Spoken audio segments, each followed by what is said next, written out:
त्यामुळे मराठ्यांनी आता बसलं तर काही हरकत नसावी, कारण आपले बाप जाते गड तटा बुरुजावरती उभा राहून शत्रूपासून संरक्षण करण्यासाठी उभा टाकले होते, पण शत्रू आता इथं येणे अशक्य आहे, कारण तमाम मराठ्यांचं एकवटलेलं बळ बघता तेवढी छाती कुणाची फुगल असं मला अजिबात वाटत नाही. मर्दाचा कार्यक्रम मर्दासारखा बसून ऐकावा असं म्हटलं जातं. छत्रपती शिवाजी महाराजांचा इतिहास हा कट्ट्यावरती बसून ऐकणं म्हणजे महाराजांच्या इतिहासाची थट्टा केल्या जात आहे. मराठा असाल, महाराजांचे मावळे असाल तर समोर येऊन बसाल, जातीवंत मराठी असाल तर समोर येऊन बसाल.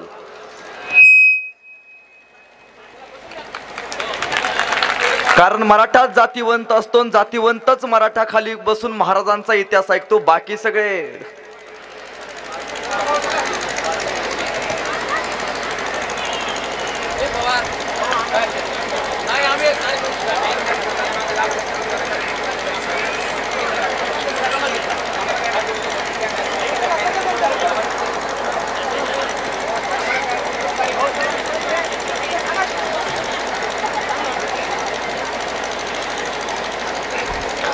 सार्वजनिक शिवजन्मोत्सव सोहळा घोटी तालुका किनवट, बरोबर ना?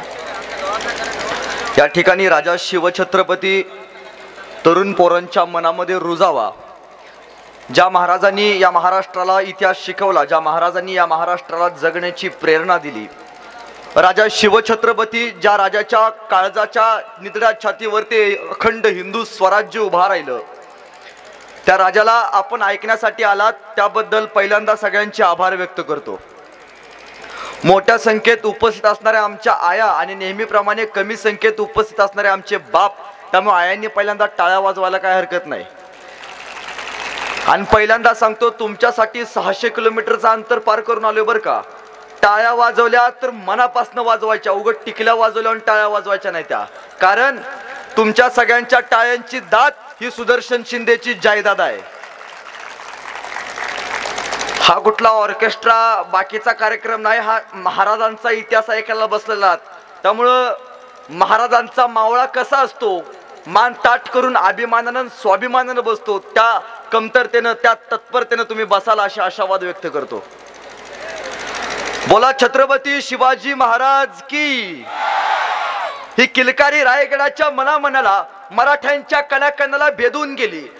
महाराजांचं नाव ऐकल्यावरती आमचं रक्त सळसळतं. छत्रपती शिवाजी महाराज म्हटल्यावरती आमच्या अंगावरती काटा येतो. छत्रपती शिवाजी महाराजांचं नाव ऐकल्यावरती जगण्याची प्रेरणा मिळते. छत्रपती शिवाजी महाराजांचं नाव ऐकल्यावरती काहीतरी करण्याची जिद्द मनामध्ये निर्माण होते. ज्या माणसाला आपण कधी बघितलं नाही, पण त्या माणसाचं फक्त नाव जरी ऐकलं तरी आमचं रक्त सळसळतं. मग विचार करा, ज्या माणसांनी महाराजांना प्रत्यक्ष बघितलं असेल, राजा आपल्या सोबत घोड्यावरती बसलाय, राजा आपल्या सोबत तलवार चालवतोय, राजा आपल्या सोबत गनीम कापतोय, राजा आपल्या सोबत दांडपट्टा चालवतोय, राजा आपल्या सोबत गोरगरिबाची भाकरी खातोय. ही कल्पनाच एवढी मोठी आहे की या माणसासाठी हजारो मराठा समाजातल्या माणसांनी प्राण दिले नसतील, स्वतःच्या आयुष्याचं बलिदान दिलं नसेल.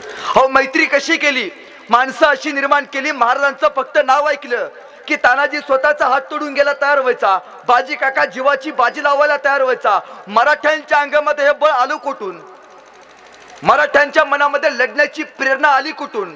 इथं बसलं एखाद्या पोरला विचारायचं की बाबा शिवाजी महाराज माहितीये का, जन्माला आल्यावरती त्याच्या तोंडून जय कधी बाहेर पडतं हे त्यालाच कळत नाही. मराठा म्हणजे काय हो. खरं तर आपण ज्या मातीमध्ये बसलो ती महाराजांची माती आहे. माझ्या मायमाऊलींना कायम प्रश्न पडतो की शिवबा कोणाला म्हणायचं, शिवबा कोणाला म्हणायचं. मला असं वाटतं, जिजाऊंच्या पोटी जन्माला आलेलं निरागस बाळ म्हणजे शिवबा.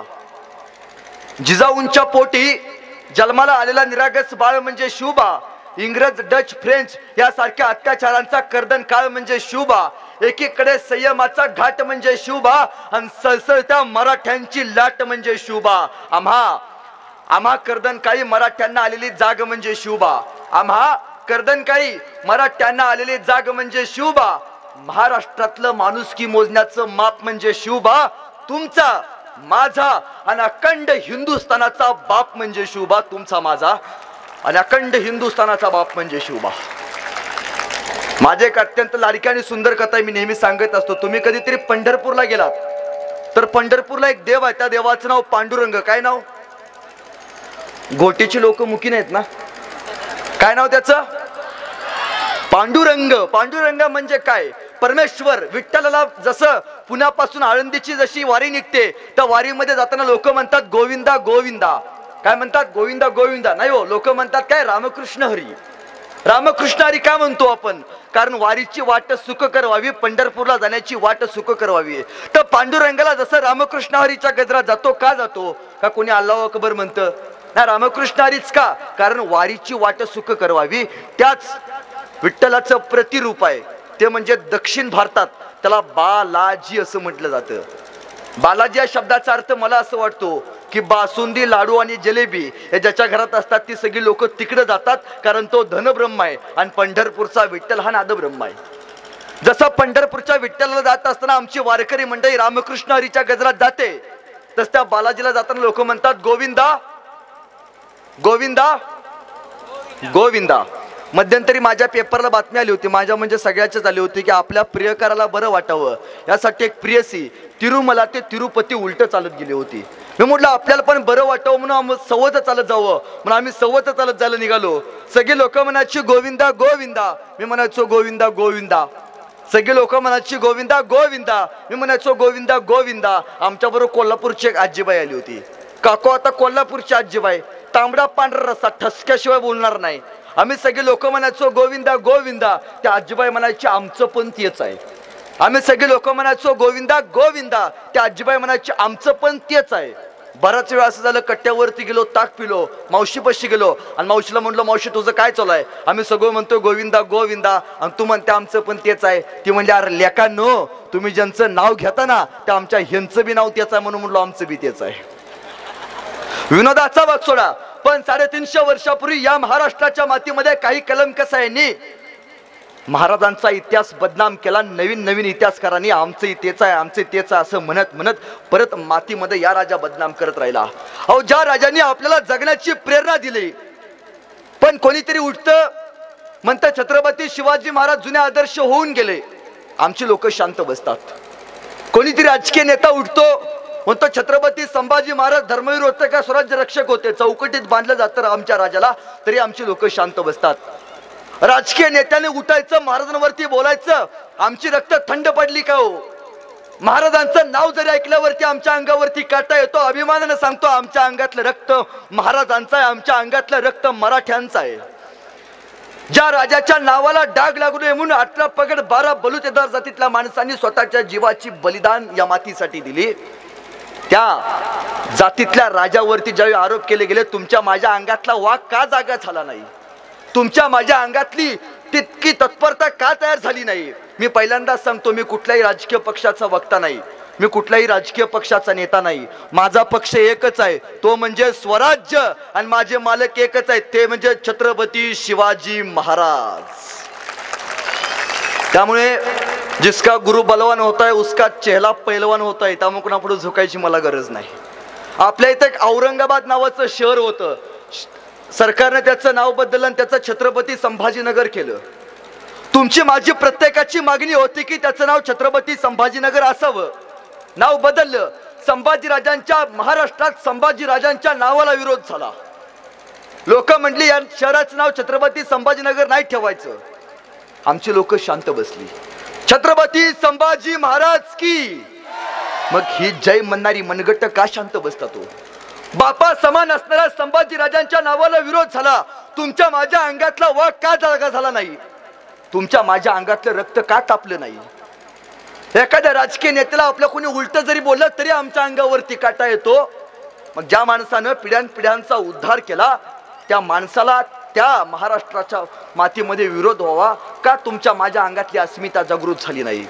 पोरांनो, मी तुमच्या भावासारखा आहे. या भावाचं एक वाक्य घेऊन जावा. पोरांनो, मारलं ज्यांनी संभाजी महाराजांना, मारलं ज्यांनी संभाजी महाराजांना, करून अत्याचाराचा कहर त्याच औरंग्याच्या नावानं वसवलं होतं एवढं मोठं शहर. अरे सळसळू द्या रक्त तुमचं, सळसळू द्या रक्त तुमचं.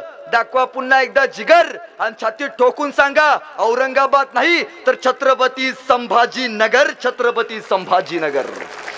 ही सांगण्याची जिगर आहे ना, ही जिगर आपल्यामध्ये आपल्या माणसांनी निर्माण केली, आपल्या माणसांमध्ये आपल्या पूर्वजांनी निर्माण केली. शिवजयंती का साजरी करायची हो? कधी प्रश्न पडतो का शिवजयंती का साजरी करायची? का तुमच्याकडे कुठं अफजल खान जयंती केली जाते? नाही, शिवजयंतीच का? शिवजयंती यासाठी साजरी करायची कारण छत्रपती शिवाजी महाराज होते म्हणून सुरक्षित आहेच आज मंदिरावरचे कळस. छत्रपती शिवाजी महाराज होते म्हणून सुरक्षित आहेत आज मंदिरावरचे कळस. छत्रपती शिवाजी महाराज होते म्हणून आपण पाहतो आपल्या दारातली पवित्र अशी तुळस. अरे छत्रपती शिवाजी महाराज होऊन गेले म्हणून आपण पाहतो या बसलेल्या सुवासिनींचं भरलेलं कपाळ. आणि छत्रपती शिवाजी महाराज होऊन गेले म्हणून आपण पाहतो या अखंड हिंदुस्थानाची पवित्र अशी सकाळ. या अखंड हिंदुस्थानाची पवित्र अशी सकाळ. तो राजा जनमानसांमध्ये प्रेरणा देऊन गेला. छत्रपती शिवाजी महाराजांचं एक वाक्य होतं, हे राज्य व्हावं. येतो कोणाची इच्छा? कोणाची इच्छा? गोटीची लोक खरीच मुख्य आहेत वाटतं. हे राज्य व्हावं तर कोणाची इच्छा? श्रींची इच्छा. श्री म्हणजे कोण? श्री म्हणजे कोण? बारक्या पोरांनो, श्री म्हणजे कोण? बारक्या पोरांनो, सैराट पिक्चर बघितला का? होय म्हणायचं. बघितला का नाही? हा बघितला. आरची कुठल्या गाडीवरून बसून येते? आवाज आला पाहिजे. कुठल्या? बुलेट. आरची कुणाबरोबर पळून गेली? जोरात. कुणाबरोबर? परशा. झुकेगा नाही. 9 गुरुवारचा प्रसाद आहे बरं का हो सगळा. पोरांनो, मासाहेब जिजाऊंच्या आईचं नाव काय रे? मासाहेब जिजाऊंच्या आईचं नाव काय? नाही सांगता येत आम्हाला. हे या मातीचं दुर्दैव आहे. तुम्हाला वाटतं तुमच्या पोटी छावा जन्माला यावा? किती आई वडिलांना वाटतं माझ्या पोटी शिवाजीराजा जन्माला यावा, माझ्या पोटी संभाजीराजा जन्माला यावा? नाही वाटत आपल्याला. छातीवरती हात ठेवून सांगा, तुमच्या गावातल्या किती लोकांनी गेली 10 वर्षात आपल्या पोराची नावं शिवाजी आणि संभाजी महाराज ठेवलेत? नाही ठेवत आपण. आपल्याला नाही वाटत आपल्या मातीमध्ये शिवाजीराजा आणि संभाजीराजा जन्माला यावा. अहो बघा ना, 14 वर्षाचा वनवास प्रभू श्री रामांना झाला लागला आणि 50 वर्षांचं आयुष्य छत्रपती शिवाजी महाराजांना मिळालं. मासाहेब जिजाऊंचा पुत्र, हा सह्याद्रीचा पुत्र, मराठी मातीचा पुत्र, 50 वर्षांचं आयुष्य महाराजांना लाभलं आणि 32 वर्षांचं आयुष्य छत्रपती संभाजी महाराजांना लाभलं. पण जोपर्यंत चंद्र सूर्य असतील तोपर्यंत छत्रपती शिवाजी महाराज आणि छत्रपती संभाजी महाराज तुमच्या माझ्या काळजामध्ये जिवंतच राहतील. ही सगळ्यात मोठी वस्तुस्थिती. एक 12 वर्षाचं पोरग होतं, चुकून त्या महाराष्ट्रात आलं बरोबर एका शेतकऱ्याला भेटलं. एका शेतकऱ्याला म्हटलं, असा कोणी माणूस आहे जो लोककल्याणकारी काम करतो, जो रयतेचं काम करतो, असा कोणी माणूस आहे? तो शेतकरी म्हटला, एक माणूस आहे. काय नाव त्या माणसाचं? त्या माणसाचं नाव शिवाजी राजा. बर का? शिवाजी राजा. कुठं भेटले हो राजा? बाबा, राजा बघायला 10 जन्माची पुण्याई लागती बर का. एकदा 12 वर्षाचं पोरग म्हटलं, एकदा तर राजाला मला बघायचा आहे. कसा दिसतोय राजा, कसा चालतोय राजा, कसा पाहतोय राजा. आम्ही ऐकून आहे की त्या राजाकडं बघितल्यावरती चेहऱ्यावरचा आनंद निर्माण होतो, त्या राजाला बघितल्यावरती जगण्याची प्रेरणा निर्माण होते. एकदा आयुष्यात फक्त एकदा त्या राजाला बघायचं आहे. कुठं भेटले हो राजा? ते शेतकरी म्हटलं त्या 12 वर्षाच्या पोराला, बाबा माझा राजा रायगडावरती राहतो बर का. 32 मनाच्या सोनेरी सिंहासनावरती बसलाय बर का माझा राजा. ते 12 वर्षाचं पोरग ते रायगड हुडकत गेलं, दगडा दोनातनं कर कपरातनं हुडकत गेलं आणि रायगडाच्या पायथ्याशी गेलं. रायगडाच्या पायथ्याशी त्याला भेटले महाराजांचे सेनापती, महाराजांचे पिये. सेनापतीला ते 12 वर्षाचं पोरग म्हणाले, एकदा फक्त महाराजांना बघायचं आहे, एकदा डोळे भरून त्या राजाला बघायचं आहे. सेनापती म्हणले, काय करतोस रे तू? तस ते पोरग म्हणलं, काय नाही जी, गाणं लिहितो, उत्तम गाणं लिहितो, उत्तम कविता लिहितो. गाणं लिहितोस, कविता लिहितोस, मग शिवाजी महाराजांवरती एखादी सुंदर असं गाणं लिहिलं असशील की? नाही बा, ध्यानातच नाही राहिलं बर का. मग एक काम कर म्हणला, रायगडाच्या पायथ्याशी जा, 10 दिवस राहा आणि शिवाजी महाराजांवरती सुंदर असं गाणं लिहि. पिये, चायपेक्षा किटली गरम. गेलं ते रायगडाच्या काळी, त्यानं 10 दिवस थांबलं आणि महाराजांवरती सुंदर असं गाणं लिहिलं. आलं सेनापतीला म्हटलं, सेनापती ऐका, खूप सुंदर गाणं लिहिलं राजावरती. सेनापती म्हटलं, ऐकव. आणि त्या 12 वर्षाच्या पोरानं ते गाणं ऐकवायला चालू केलं. ते गाणं आयुष्यात आपण एकदा तरी ऐकले, ते गाणं आयुष्यात आपण एकदा तरी स्वतःच्या स्टेटसला ठेवलंय. ते गाणं छत्रपती शिवाजी महाराज जिवंत असताना लिहिले. ते गाणं ऐकलं. सेनापती म्हणले, बहुत खूप. त्या 12 वर्षाच्या पोराला धरलं, राजांच्या समोर घेऊन गेले आणि राजांना म्हणाले, राजे तुमच्यावरती उत्तम उत्तम गाणं लिहिलंय. राजा म्हणजे ऐकव. आणि त्या 12 वर्षाच्या पोरानं ते गाणं ऐकवायला चालू केलं. ते थोडं बंद करा, आवाज डबिंग होतो तो बंद करा. आणि त्या 12 वर्षाच्या पोरानं ते गाणं ऐकवायला चालू केलं. माझ्याबरोबर सगळ्यांनी टाळ्या वाजवायच्या, हात वरती करा. पुढं पळायचं नाही, त्यामुळे आरक्षण मिळून झालंय. मागे थांबा, जरांगे पाटलांच्या मागे थांबा. आणि ते 12 वर्षाचं पोरग गाणं म्हणायला लागलं. इंद्र जबी जंब पर बाड वसु अंब पर रावण सर दंब पर रघुकुल राजे पौनवारी वाह पर संबुरती धाव पर जोस अस भाव पर राम तुजराजे दावा मृदुंड पर चित्ता मृगझुंड पर भूषण वितृंड पर जैसे मृगराजे तेज तम अंश पर कणज कंस पर योमलेच्छ वंश पर शेर शिवराजे शेर शिवराजे शेर शिवराजे. गाणं प्रत्येकानं ऐकले. गाणं एकदा तरी आपण स्टेटसला ठेवलंय. हे गाणं शिवाजी महाराज जिवंत असताना लिहिले, महाराजांच्या हयातीत लिहिलेलं पहिलं गाणं. त्या कवीचं नाव कविभूषण. महाराज म्हणले कविभूषण बोला, इतक्या सुंदर गाणं लिहिलं कविभूषण, तुम्हाला काय बक्षीस देऊ. कविभूषण लगीन हा म्हणाले, राजा तेवढं घोटीच्या ग्रामपंचायतीचं बघा, रक्त वेगळं होतं. कविभूषण म्हणाले, महाराज हिरे माणिक मोती याहीपेक्षा छत्रपती शिवाजी महाराज ही सगळ्यात मोठी आमची दौलत आहे.